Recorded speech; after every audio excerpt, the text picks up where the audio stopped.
My phone's at 6% and I'm too lazy to go home and get my charger, so we're gonna find out if it lasts. Hi everyone, my name is Maddie and welcome back to my channel, or thanks for joining us if you're new here. And today we're going to be talking about Banned Books Week. So for those of you who don't know, this week is Banned Books Week, which is organized by the American Literary Association? Library Association? I want to say Library Association. I've been doing research on this all week. Why did I just blank on that? In Canada, there's Freedom to Read Week, which is normally in January or February, but this week is still super important because it's really important to talk about the freedom to read and censorship and why that's important.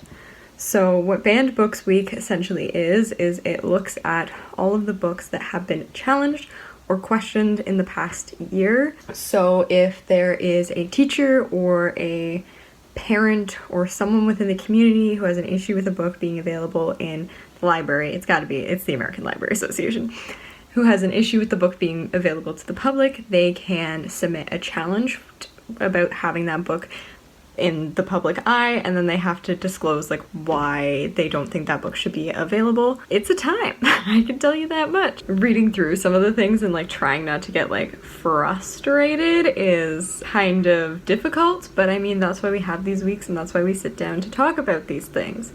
So censorship is basically like the banning or like limiting of ability for people's like free speech and freedom of expression, and the freedom to read is like protected by your rights. So in Canada we have the Charter of Rights and Freedoms, but like also like the UN Declaration on Human Rights is part of intellectual freedom, to have the freedom to read. And I think it's also really important to recognize that that's like a broad access to literature. I think it's difficult because I think a lot of times when people are challenging books, in a way, one of my professors was talking about this, in a way they're recognizing that the book has power and the book has the ability to shape an individual's view, and as a result that's why they don't want the book present. But I also think it's really important to like have literature available for people to read, and then they can make their own decisions about it. So one of the like examples that comes to my mind is when I was in high school, we had a new librarian start and she set up like a box where people could like put in suggestions or questions, and high school kids being high school kids, someone said, hey, can we have Mein Kampf in our library, which is written by Hitler? And she replied to it and said, actually, we have 3 copies and here is like Dewey Decimal System code for where you can find them. And I think people immediately assume that books like that are going to be banned or that they shouldn't be available because of who Hitler is. But I think it's also really important to recognize the importance of like not erasing that knowledge and like studying that as a way to kind of understand his ideology and understand what happened and what led him to the actions that he did. And like there are books that I've read that I like totally don't agree with, but there are also books that I've read that I've like opened up my mind to see a different way. And I think that it's important to recognize that, but like also realize that like I think recently with conversations about representations in novels, it's also really important to keep in mind that like just because you read a book with Black characters doesn't make you anti-racist, and that there's other work that has to go into that as well. So a whole lot of things going around here. I do understand why people challenge books. It's because they see the power in them, and that is why books have been destroyed or like prohibited from libraries for so long. But I also think it's really important to acknowledge that books have amazing power, but a lot of the power also has to lie within the individual themselves. So, books that are frequently challenged tend to have some common themes. Lately they tend to be books that I think the like description that keeps coming up is like are just too much of a sensitive topic right now, and these are often books that have to do with police violence and Black people, typically in the United States, that they're too sensitive or they promote like an anti-police ideology, and because of that they shouldn't be available. A lot of times they tend to be YA books, and this idea of like what kids should and shouldn't be allowed to read. I don't really agree with censorship of literature around children. I know I got into a conversation with a friend about this because we were talking about the book Any Way the Wind Blows, and there's some sexual content in that, and like whether or not that should be something that is accessible to people in the YA section. I think it's like important to have some sort of knowledge or recognition of the content, but ultimately I think it's up to the individual like what their maturity level is.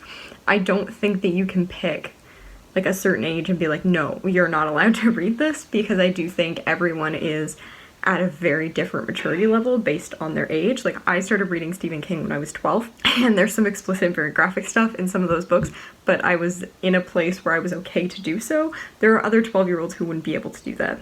I also read, when I was 12, like The Bite of a Mango, which is a nonfiction book about a young woman who lost her hands as a part of, I believe it was a civil war, and I can't remember the name of which country it is in, but I will put the cover up here and I'll link it down below as well if that's something that you're interested in.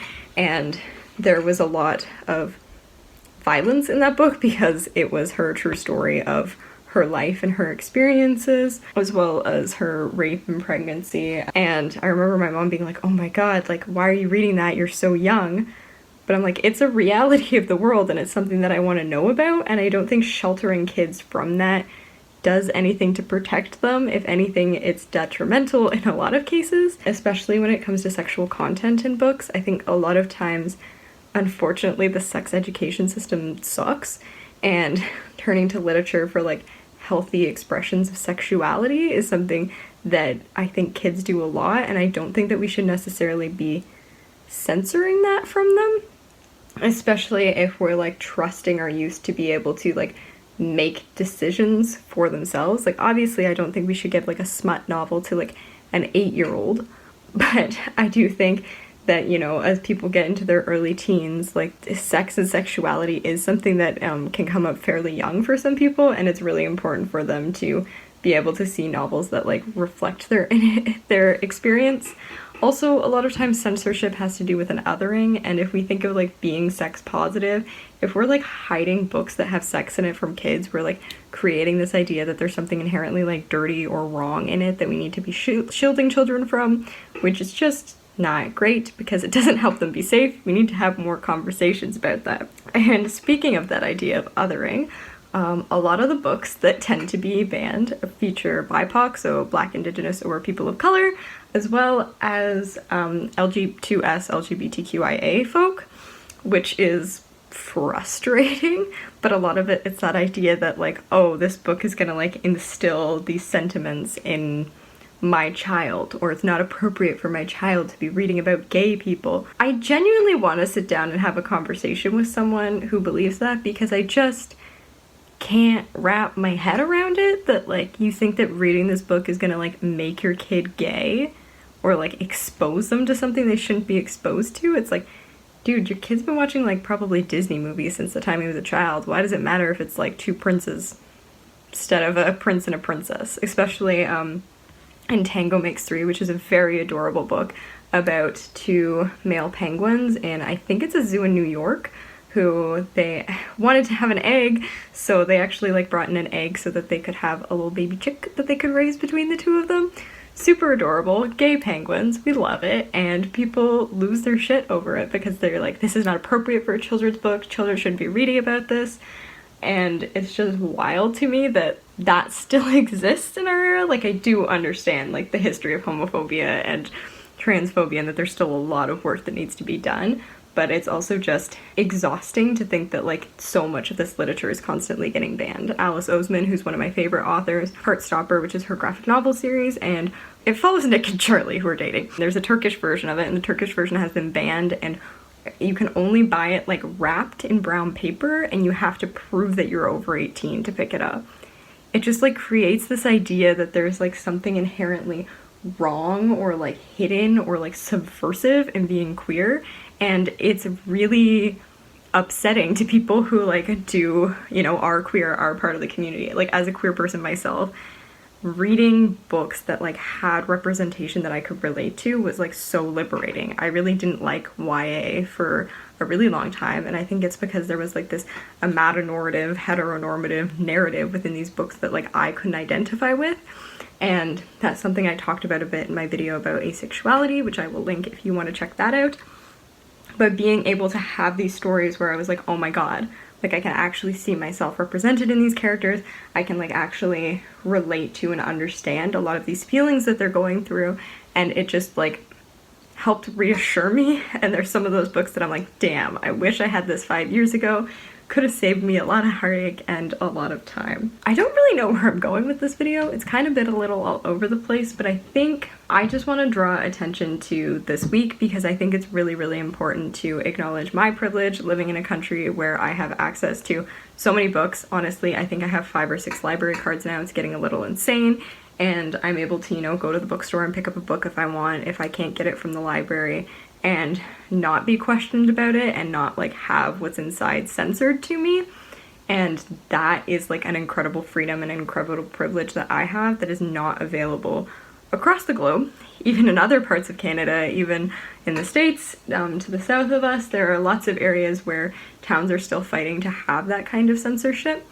And I think it's really important to constantly be aware of that and constantly be advocating for the voices of those that need to be heard, because it's really important that these stories get told and that kids know that they're not alone, because most of the time it is literature for youth that the censorship is based around, and this idea of innocence and trying to protect them from it. Truth is, like, most of those kids are probably already going to have a lived experience with a lot of the stuff that is in these books, and like all you're doing is isolating them further.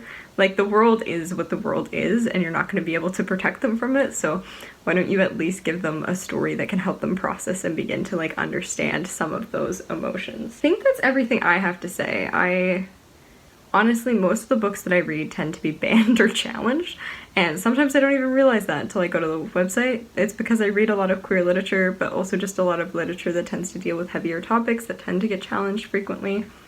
And I think as someone who grew up mentally ill, who grew up queer, who grew up as like an Indigenous person, there was so few literature that I could find myself in, and I'm really passionate, and I think it's really important to have freedom of access for individuals, because I do think that knowledge is power, but I do also think that knowledge is healing, and it provides us like safe escape where we can be ourselves in a world that sometimes is really challenging, and we need to continue to provide those opportunities for largely youth, but for everyone, to be able to reach out and see stories where they see themselves and they see themselves validated. I think that's all I'm gonna say. I'll link some resources about banned books weeks if you want to look into it, if you want to like leave a comment, tell me about your favorite banned book. My favorite book is Two Boys Kissing, which has been banned multiple times.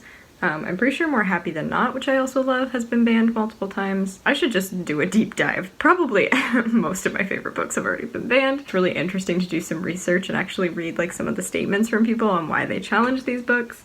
So yeah, if you find out that one of your favorite books has been banned, let me know about it down in the comments. I would love to hear about it. If you have any questions about it, please let me know as well. If you like kind of these videos where I talk more about books and life, I guess, please let me know. I like making more of them.